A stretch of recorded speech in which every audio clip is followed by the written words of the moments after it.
స్వాగతం. పంచాయతీ ఎన్నికల్లో వికలాంగులకు జనాభా దామాషా ప్రకారం రాజకీయ రిజర్వేషన్ కల్పించకుంటే మునుగోడు నుంచే ముఖ్యమంత్రి రేవంత్ రెడ్డి ప్రభుత్వంపై తిరుగుబాటు యుద్ధం ప్రారంభిస్తామని భారత వికలాంగుల హక్కుల పరిరక్షణ సమితి రాష్ట్ర అధ్యక్షులు గిద్దె రాజేష్ అన్నారు.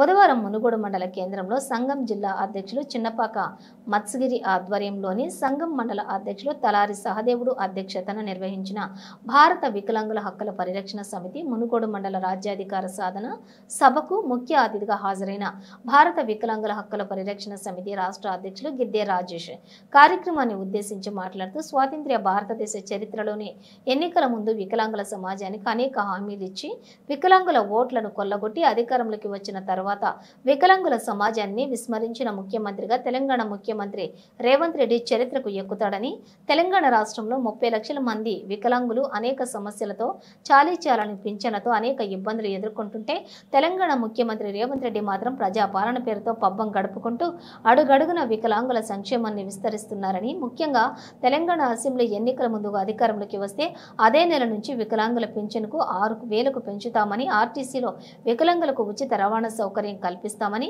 రాష్ట్రంలో వికలాంగుల బ్లాక్ ఉద్యోగాలను భర్తీ చేస్తామని, వికలాంగుల సంక్షేమ శాఖను ప్రత్యేక శాఖగా ఏర్పాటు చేయడంతో పాటు స్థానిక సంస్థల ఎన్నికల్లోనూ వికలాంగులకు రాజకీయ రిజర్వేషన్లు కల్పిస్తామని అనేక హామీలు ఇచ్చిన ముఖ్యమంత్రి రేవంత్ రెడ్డి తన 14 నెలల పాలనలో వికలాంగులకు ఇచ్చిన ఏ ఒక్క హామీని నెరవేర్చకుండా అడుగడుగున వికలాంగుల సమాజంపై వివక్షను ప్రదర్శిస్తూ వస్తున్నారని, ముఖ్యమంత్రి రేవంత్ రెడ్డి ఇప్పటికైనా తన తీరు మార్చుకుని అసెంబ్లీ ఎన్నికల్లో వికలాంగుల సమాజానికి ఇచ్చిన హామీలు నెరవేర్చేందుకు ముందుకు రావాలని, ముఖ్యంగా రాష్ట్రంలోని అనేక సమస్యలతో అల్లాడిపోతున్న వికలాంగుల సమాజానికి వెంటనే 6,000 పెన్షన్ ఇవ్వడంతో పాటు ఆర్టీసీలో 100% ఉచిత ప్రయాణ సౌకర్యం కల్పించి వికలాంగుల సంక్షేమ శాఖను ప్రత్యేక శాఖగా గుర్తించి వికలాంగుల సంక్షేమ శాఖకు వికలాంగుడినే మంత్రిగా నియమించాలని, ముఖ్యంగా దేశంలో ఏండ్ల తరబడి రాజ్యాధికారానికి దూరమైన వికలాంగులకు పంచాయతీ ఎన్నికల్లో రాజకీయ రిజర్వేషన్ కల్పించిన తర్వాతనే తెలంగాణలో పంచాయతీ ఎన్నికలు నిర్వహించాలని, లేకుంటే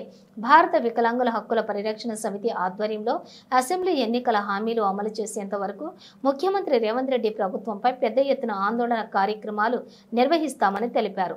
సంఘం మునుగోడు మండల అధ్యక్షులు తలారి సహదేవుడు అధ్యక్షతన జరిగిన ఈ సమావేశంలో సంఘం రాష్ట్ర ఉపాధ్యక్షులు కొల్లూరి ఈదయ్య బాబు, సంఘం రాష్ట్ర మహిళా నాయకురాలు గుడిపల్లి సుమతి, సంఘం జిల్లా అధ్యక్షులు చిన్నపాప మత్స్యగిరి మండలం మునుగోడు మండలం ఉపాధ్యక్షులు ఒంటెపాక ముత్తయ్య, సంఘం చండూరు మండల అధ్యక్షులు ఆకారపు వెంకన్న తదితరులు పాల్గొన్నారు.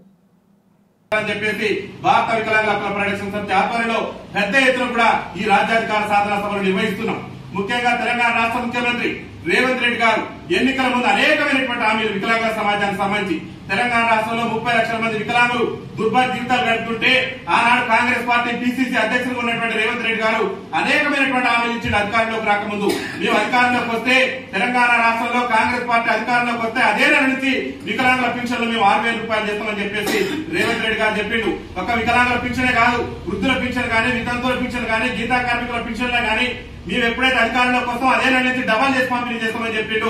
దాదాపు ఈ రాష్ట్ర ముఖ్యమంత్రి గారు రేవంత్ రెడ్డి గారి బాధ్యతలు చేపట్టి 14 ఏళ్లు గడుస్తున్నా కానీ ఇచ్చినటువంటి హామీలు నెరవేర్చకుండా వికలాంగుల సమాజాన్ని పింఛన్దారులు కూడా మరి విస్మయానికి గురి చేస్తూ వారి యొక్క సంక్షేమాన్ని విస్మరిస్తున్నటువంటి నేపథ్యంలో మనం చైతన్యం కావాలి, ఈ ప్రభుత్వం మీద మనం తిరుగుబాటుకు సిద్ధం కావాలనేటువంటి క్రమంలోనే మునుగోడు ఈ సమావేశాన్ని మనం ఏర్పాటు చేసుకున్నాం.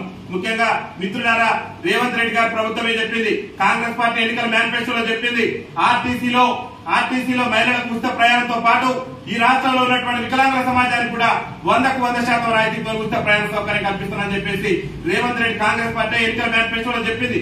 కానీ అధికారంలోకి వచ్చి 14 నెలలు గడుస్తున్నా ఒక పక్క మన మహిళా హక్కులకు 100% రాయితీతో ఉచిత ప్రయాణ సౌకర్యం కల్పించినటువంటి రేవంత్ రెడ్డి గారు కావాలని చెప్పేసి వికలాంగుల సమాజం మీద కుట్రతోని, కుతంత్రాలతోని, వివక్షతోనే ఇవాళ నేటి వరకు కూడా మనకు ఆర్టీసీలో ఉచిత రవాణా సౌకర్యం కల్పించకుండా మన వికలాంగుల సమాజాన్ని తీవ్ర ఇబ్బందులు గురి చేస్తున్నాడు. మనం మేల్కోవాల్సినటువంటి సమయం ఆసన్నమైంది. రేవంత్ రెడ్డి గారు చెప్పిన కాంగ్రెస్ పార్టీ ఎన్నికల మేనిఫెస్టోలో పెట్టిండు. ఏమని పెట్టిందంటే మేము అధికారంలోకి వస్తే వికలాంగుల సంక్షేమ శాఖను మహిళా శిశు సంక్షేమ శాఖ నుంచి వేరు చేసి ప్రత్యేక శాఖ కొనసాగిస్తామని చెప్పిండు. నేటి వరకు కూడా ముఖ్యమంత్రిగా బాధ్యతలు చేపట్టిన కాడి నుంచి ఇంతవరకు కూడా వికలాంగుల సంక్షేమ శాఖ మీద ఒక సమీక్ష కూడా లేదు. కనీసం సంక్షేమ శాఖను ప్రత్యేక శాఖ చేసేది కూడా ముఖ్యమంత్రి దృష్టి సారించేటటువంటి ప్రయత్నం చేయడం లేదు. అదొక్కటే కాదు, తెలంగాణ రాష్ట్రంలో అనేక మంది మన వికలాంగుల సోదరులు పీజీలు పిహెచ్డీలు పూర్తి చేసి ఆనాడు జరిగినటువంటి తెలంగాణ రాష్ట్ర ఉద్యమంలో కూడా మన వికలాంగుల సోదరులు వైకల్యాన్ని సైతం కూడా లెక్క చేయకుండా పోరాటం చేస్తే రాష్ట్ర ముఖ్యమంత్రి రేవంత్ రెడ్డి గారు ఆనాడు పిసిసి అధ్యక్షులు ఉండి నా కాంగ్రెస్ పార్టీ అధికారంలోకి వస్తే తెలంగాణ రాష్ట్రంలో వికలాంగుల బ్యాక్లాగ్ ఉద్యోగాలన్నింటినీ కూడా భర్తీ చేసి వికలాంగుల విద్యార్థులకు అండగా ఉంటామని చెప్పిండు. కానీ నేటి వరకు కూడా తెలంగాణ రాష్ట్రంలో వికలాంగుల బ్యాక్లాగ్ ఉద్యోగాలు భర్తీ కాక మన వికలాంగుల సోదరులు పీజీలు పిహెచ్డీలు చేసి వాళ్ళ రోడ్ల మీద ఉద్యోగాల వేట కోసం మరి తిరిగేటటువంటి పరిస్థితి తెలంగాణ రాష్ట్రంలో దాపరించింది. ఒక్క విషయంలో కాదు, అడుగు అడుగునా కూడా రేవంత్ రెడ్డి ప్రభుత్వం వికలాంగుల సమాజం మీద వివక్ష ప్రదర్శించేటటువంటి ప్రయత్నం చేస్తుంది. ముఖ్యంగా తెలంగాణలో బీసీల రిజర్వేషన్ ఉద్యమం ఈ మధ్య నడుస్తుంది. బీసీలకు 42% రిజర్వేషన్ కల్పించేందుకు కాంగ్రెస్ పార్టీ కట్టుబడి ఉందని చెప్పేసి బట్టి విక్రమార్క గారు కానివ్వండి, ముఖ్యమంత్రి గారు కానివ్వండి అనేక వేదికల మీద చెప్తున్నారు. అసెంబ్లీలో కూడా ఈ మధ్యన బీసీ సమాజం సమస్యల మీద, బీసీల రిజర్వేషన్ మీద చర్చించారు. కానీ ఈ తెలంగాణ రాష్ట్ర అసెంబ్లీ ఏర్పడి ఇప్పటికి 11 ఏళ్లు దాటినా కానీ వికలాంగుల సమాజం మీద, వికలాంగులు ఎదుర్కొంటున్నటువంటి సమస్యల మీద నేటి వరకు కూడా చర్చ జరపలేదు. 119 మంది ఎమ్మెల్యేలు తెలంగాణ రాష్ట్ర శాసనసభలో మన వికలాంగుల ఓట్లతో గద్దెనెక్కి ఇలా ఎమ్మెల్యేలుగా చలామణి అవుతున్నారు. కానీ కనీసం 0 వల్ల కూడా మన సమస్యలు కూడా చర్చకు తీసుకురాకుండా మన వికలాంగుల సమాజాన్ని ఇబ్బందులు గురి చేస్తున్నారు.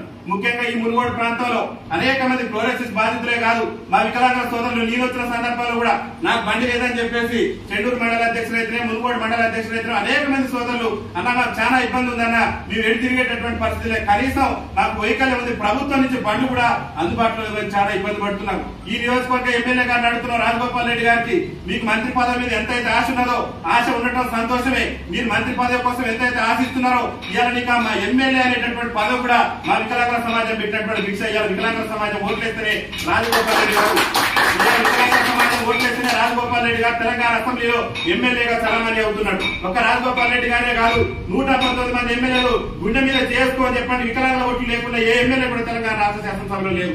రాజగోపాల్ రెడ్డి గారికి మంత్రి పదవి మీద ఉన్నటువంటి ఆశ ఈ మునుగోడు నియోజకవర్గంలో ఉన్నటువంటి వికలాంగుల సమస్యల మీద, వికలాంగుల జాతిపీఠాల మీద ఉంటే ఖచ్చితంగా రాజగోపాల్ రెడ్డి గారికి మంత్రి పదవి కాదు ముఖ్యమంత్రి పదవి వచ్చేటటువంటి అవకాశం ఉంటుంది. ఎందుకంటే అక్కడ ఉన్నటువంటి సామాజిక వర్గం మీ ముఖ్యమంత్రి గారిని నిలదీయండి, మీరు ఎమ్మెల్యేగా ఉన్నారు కాబట్టి, ఈ మునుగోడు ప్రాంతం నుంచి శాసనసభ్యులు ఉన్నారు కాబట్టి మీ ముఖ్యమంత్రి గారు నిలదీయండి.